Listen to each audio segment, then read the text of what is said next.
Keep going, you get Mount Zion, of course. Mount Zion is called the highest of mountains in Micah. Oh, that's an error in the Bible because we can whip out an atlas here, Google Earth, and like see how big those mountains. Look, it has nothing to do with literal geography. It's called the highest mountain. Why? Because that's where God lives. It's preeminent. It's superior to all other mountains. It has nothing to do with inches and feet. Okay? There's a reason why the descriptions are what they are.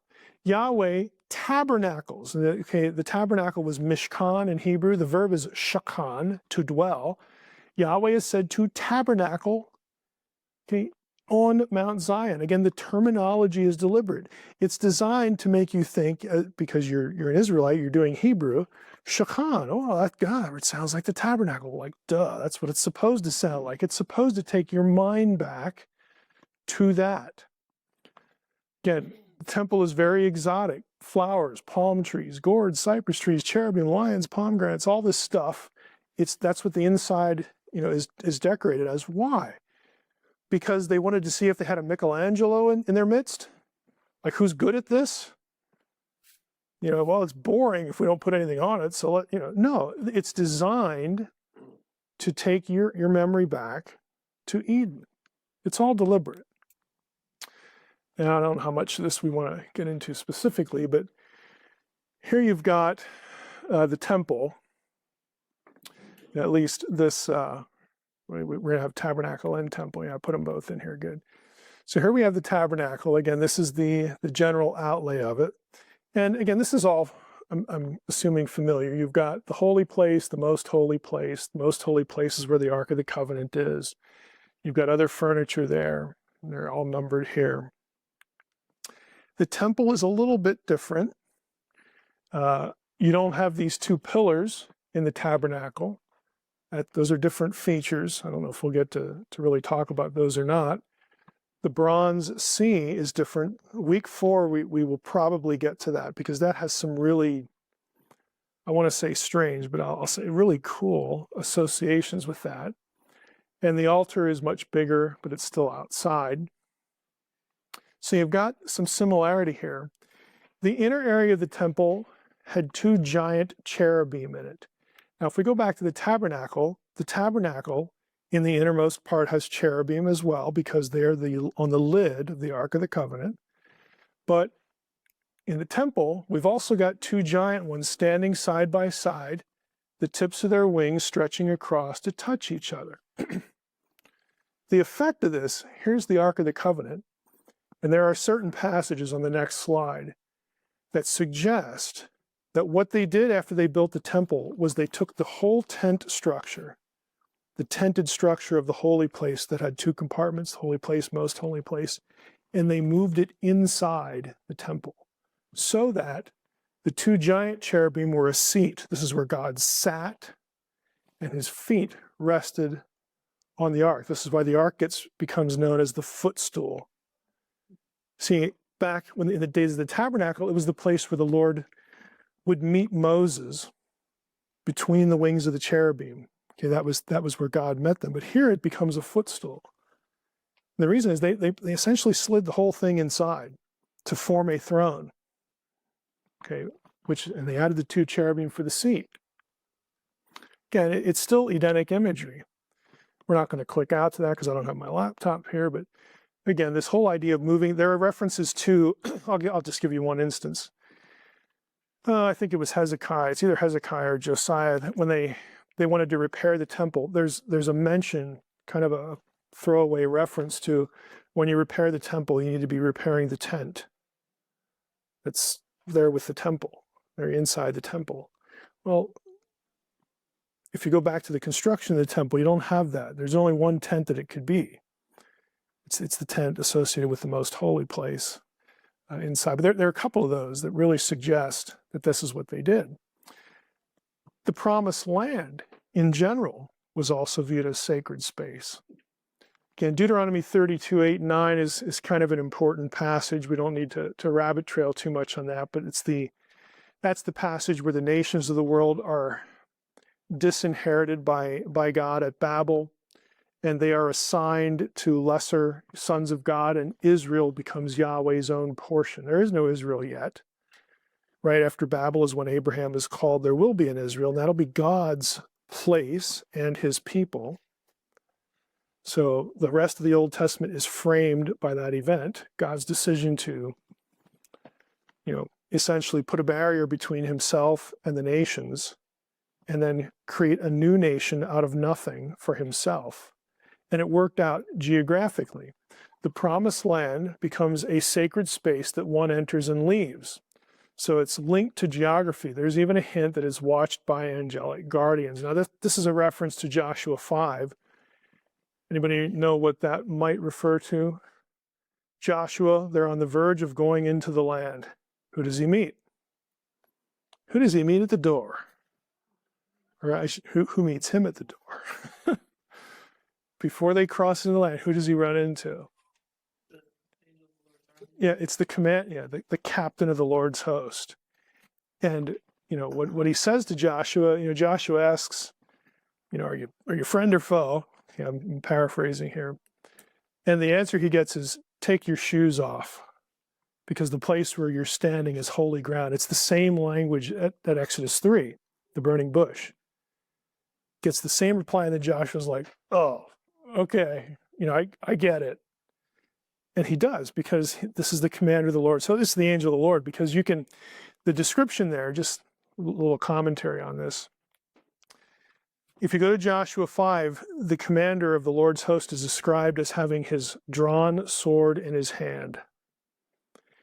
That phrase occurs only 2 other times in the Hebrew Bible, and they are both used of the angel of the Lord in other scenes. So it's kind of obvious who this is. 1 Samuel 5:5, just by way of another illustration. There's a lot of cosmic geography in the Bible. Israel is attached, is associated with the God of Israel naturally, but this is God's space. You needed to be in God's space, his sacred space, to be in right relationship with him. If you were not, you weren't supposed to be there. Remember last week we talked about there were certain sins you could commit that would pollute the land. This is why those sins were punished by either death or banishment. And if there was enough of it, God said, I'm going to kick all of you out, because this is my space. And we looked at a little bit at Leviticus 26, some of the curses in Deuteronomy. There was this sense that the land itself was sacred, and if it was polluted enough, God would just remove its occupants, its human occupants, for a certain time, and then maybe, bring them back if they were repentant. There are other passages that hint at this too. There's actually a lot of them. One of my favorites is 1 Samuel 5:5. This is when the Philistines enter Israelite territory to, fight against Israel, and they capture the Ark of the Covenant. Okay, they take the Ark of the Covenant back to their camp, their place, and there's the shrine of Dagon there, a little temple, whatever they had for Dagon. They put the Ark in there. And again, we know the rest of the story. They come back the next day, and Dagon is a stump. Head's gone, his limbs are gone. And it's funny. But what we miss is verse 5. It says that the priests of Dagon, after they find what's left of Dagon, the priests of Dagon refuse to walk over the threshold of Dagon to this day. In other words, the place where they found Dagon was now ground that Yahweh owned. Okay, it was under a new Lord. It was under dominion of the God of Israel. And so even in their own temple, they walked around the spot because it was controlled by a different deity. They weren't taking any chances. We're not Yahweh's worshipers, so we're not going to walk on his turf because we might just end up like Dagon. Okay, that was the whole point. 2 Kings 5, that's the Naaman story, again, which was part of the sermon I did here, but The cosmic geography stuff there, this is when Naaman wants to take dirt back with him. Because he says, I'm only going to sacrifice to Yahweh now. Can I take dirt with me back home? Sure. Why does he do that? Because it connects him to Yahweh. He wants dirt from Israel. David is, I don't have the passage up here, but when David is running from Saul, like he is most of the time, and he has to leave Judah, and he winds up in Philistine territory. But when he leaves Judah, he essentially has a hissy fit or a pity party and says, how in the world am I going to pray to the Lord here? I'm not no longer in the land. It's not a denial of Yahweh's omnipresence. David's upset because he doesn't know how or if he can actually be in fellowship with God because he is not in sacred space. It bothers him. He's troubled by it.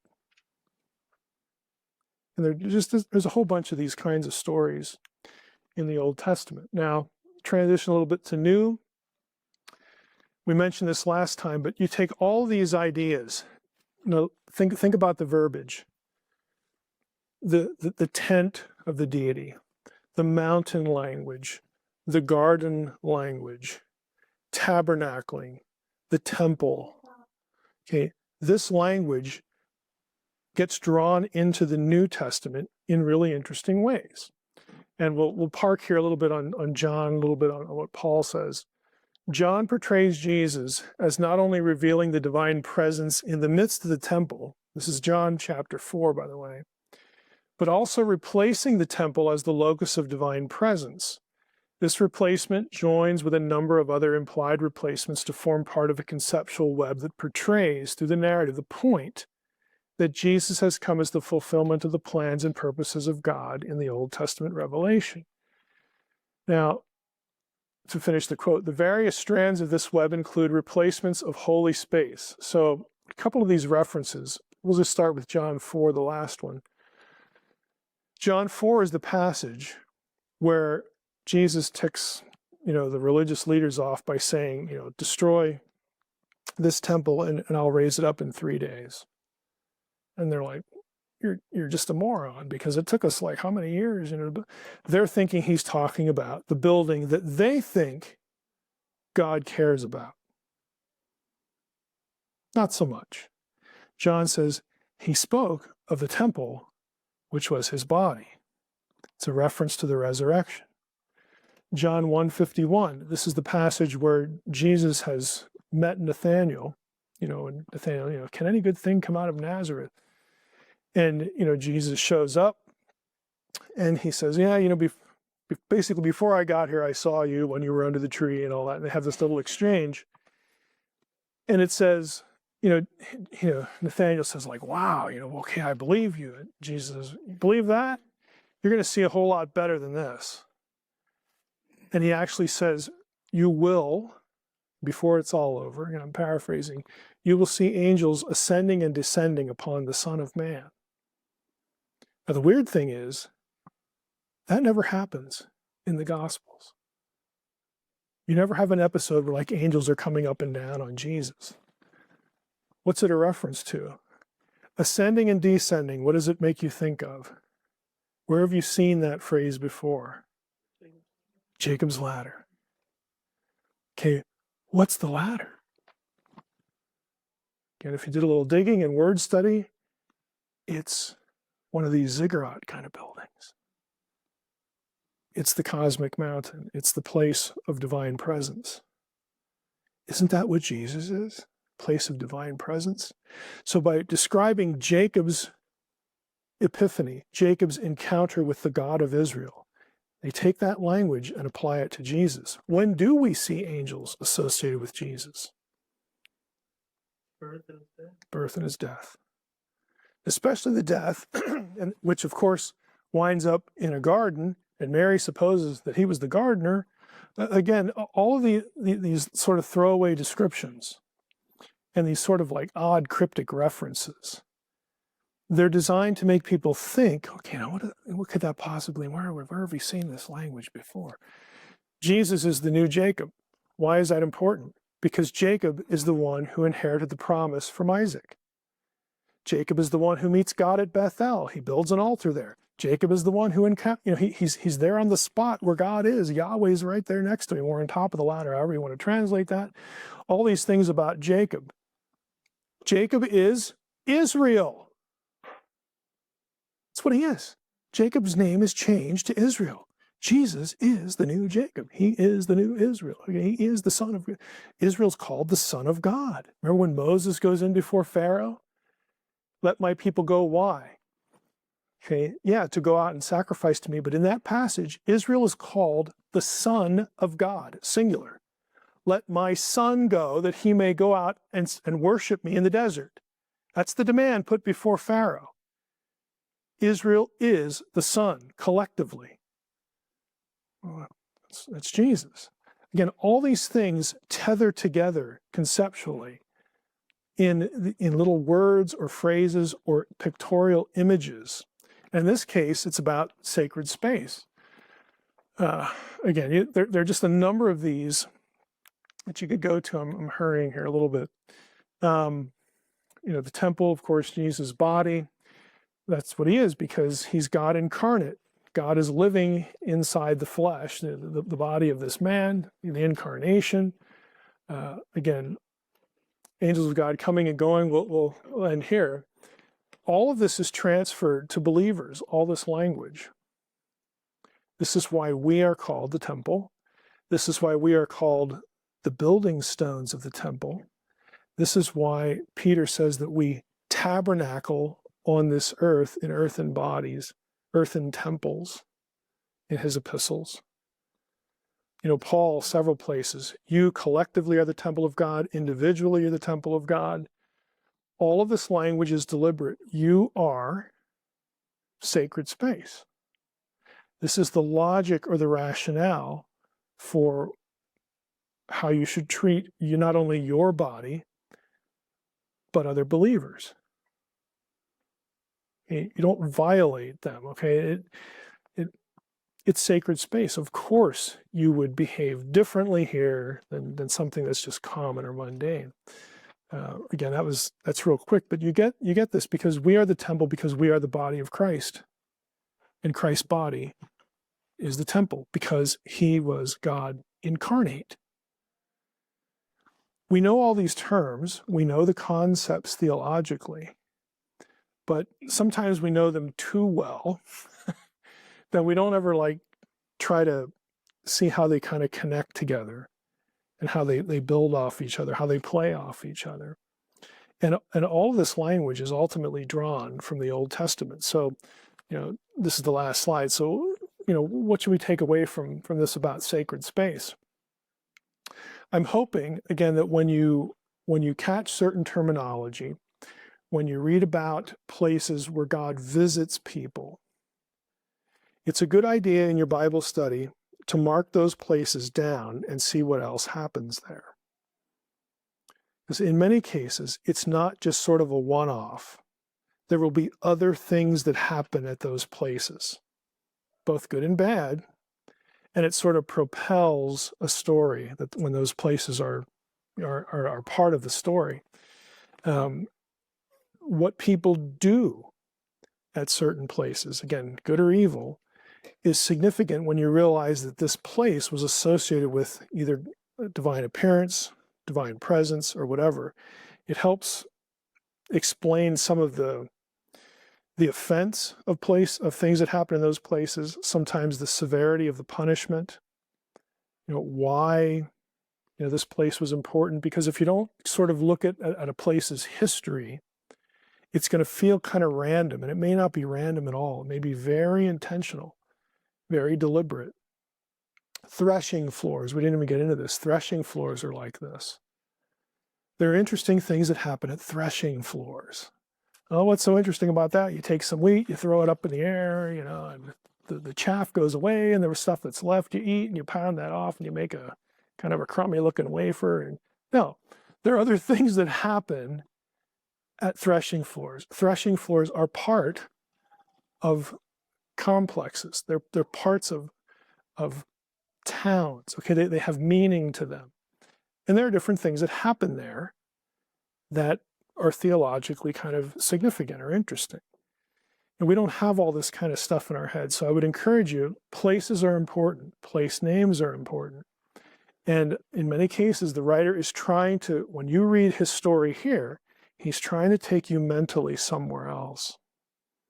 He's trying to get you to remember something, to connect divine presence with something, some divine act or presence. So hopefully, again, that'll help in your Bible reading a little bit. And then if you sort of get a feel for that, look up the same terminology in your New Testament. It's kind of startling in places why they would use a particular word and not some other word. It might even sound clunky to us, but it's not clunky. Okay, to them, it was designed again to associate Jesus with something that happened over here. An event, a person, a place, an act of God. Sometimes Jesus becomes a substitute for God in telling the same story in Old and New Testament. They know what they're doing. They're actually very intelligent about it. It's just that the methods that the writers use are often lost on us because we're not following the breadcrumb trails. They're leaving you lots of breadcrumb trails to go after. We can take some questions if you have questions. I know it's a lot to dump on you, but it's just interesting. And I'm not suggesting, to go off on a bunny trail, when Dax is preaching or something like that. But sometimes you can get a little lost. But it's typically a good trip when you try to chase some of these things down. Next time we'll talk about sacrifice, because that makes people fit for sacred space. Okay, it takes away impurity and certain sins, but not a lot of them. Some sins, there's no solution for that. But it makes you fit to occupy sacred space, to put your toe in God's turf, to go into his part of the tent. Sacrificial system is largely about that. Anybody? What are the implications now for us now Gentiles, right? And as we're going through Colossians, the mystery of Christ in us, and now we are, like we're saying, that sacred space. When you didn't reestablish the law first, right? Mm-hmm. What is the implication? You look at a lot of these to the Corinthians, and Paul includes the Gentiles in that whole picture. See, that's the shocking part. And if you take the larger concept of sacred space, where Israel is sacred space, and the people in the other nations, by definition, aren't on sacred space, which means they're outsiders. They're like exiles in their own countries. What Christ does, and this is actually talked about in the Old Testament. You look at some of the later chapters in Isaiah that talk about the Gentiles being made priests of the living God. They weren't allowed anywhere near sacred space. But it talks about Gentiles, again, becoming worshipers of Yahweh, even to the point where they occupy sacred space as a priest. So it's prefigured. But when it comes to Jesus, I mean, the New Testament is very clear that he is not the Messiah for the Jew only. In his ministry, he goes to Gentile areas just to telegraph this. Why does he go to the Gadarenes? He confronts Legion there. Okay, the demoniac with legion of demons in. That was Gentile territory. They're raising pigs there. Okay, that's not Jewish. This is under dominion of Gentiles. Why does he go there? He can go anywhere he wants. Why does he go? And that's not the only place he goes, to telegraph the idea that just in case anybody thought that all this preaching we're doing here, that I'm just here for the Jews, your vision's too small. Okay, we're here for all of it. Why does Jesus, when he first sends out disciples, send out 70? This is Luke 10 or Luke 11. Why does he send out 70? because that's the number of the disinherited nations back at Babel. Deuteronomy 32, 8, and 9. What nations were dispersed and divorced from relationship with God? Well, the nations in Genesis 10, if you go count them, they're 70. If you count them in the Septuagint, they're 72, which is why some New Testaments will say 72. It's hearkening back to the same event. It just depends on which translation, which text you use. He sends out 70. It's not an accident. I'm not just employing the 12 to get the 12 tribes back into the fold. I'm here sending out 70 because it's all mine. I'm here for all of it. Again, these gestures, these statements that Jesus makes, to people who know their Old Testament, they're not lost. They're either offensive or they're like, wow. So you're either like kind of thrilled by it and you get the hint, or you're like, this is a crazy man. We got to get rid of this guy. Because they understand the messaging. And so the Gentiles just by default, even on the basis of certain Old Testament ideas, are included in this. And that becomes part of what is kind of offensive later on with Paul, because Paul pushes this, because he is called to go to the Gentiles, and the Jews just don't want to hear this. Now, it happens at Pentecost.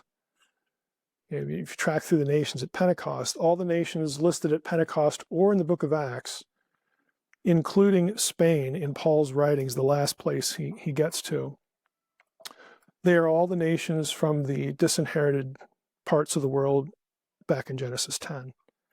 Again, it's deliberate telegraphing, it's messaging, it's theological messaging. So Paul's not the only place you're going to find Gentile inclusion, but he's the one that hammers it consistently. But he has good Old Testament reasons for doing so. He quotes from Isaiah 66 several times, to make the point that he's not just a lunatic throwing the Old Testament away and doing his own thing. He tethers it back to their own scriptures, but of course it's offensive. If they're not going to accept the Messiah, they're not going to accept this idea either. Anybody else? Yes. With the sacred space now residing in the temple, which is us, does it lessen the significance of all that? We mentioned dozens of geographical, physical references. Does it lessen the significance for us, or more symbology? I think, if you're paying attention, to Scripture, I think it still has meaning, conceptually. What it doesn't mean is that the presence is isolated. So, just speaking for myself here, on the one hand, it's like, hey, we've got Israel, we've got Jerusalem. Again, I think that there's still a role, for that nation and that place to play, like in biblical prophecy. But I don't think for a minute that's what God's, really interested in. I think God's interested in the world. Now, this is special because of its history. And because of its history, it has tremendous symbolic and theological meaning. So it's important, things that happen there and things that, God, telegraphs in Scripture will happen there or shouldn't happen there, that sort of thing. So it retains its meaning because of the theology, but the theology can't be restricted, to those sorts of situations and those places. So for me personally, and I think, again, if the more you become aware of it, it does help, abstractly and specifically, with Bible study, but I think conceptually, we can still appreciate the messaging behind all of it, and especially if you know where it leads. Okay, if you know where it leads, you can actually look. I mean, this thing we call the Bible is something produced over a couple millennia by, at least 66, but probably a whole lot more hands when it really get down to it, and it leads very coherently. It follows certain threads and trajectories all the way up to today. So to me, that makes the places, it helps them retain significance, but it's not restricted to that. So I don't think we can just throw it out the window that we should, because the stuff that we do know now, it gives it roots. It gives it a history. And if you know the history, that should tell you, if you learn one thing from it, it should tell you that God's really been interested in this for a long time.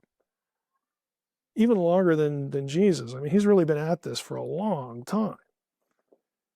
And again, to me, it's a question of rootedness and sustained interest on God's part.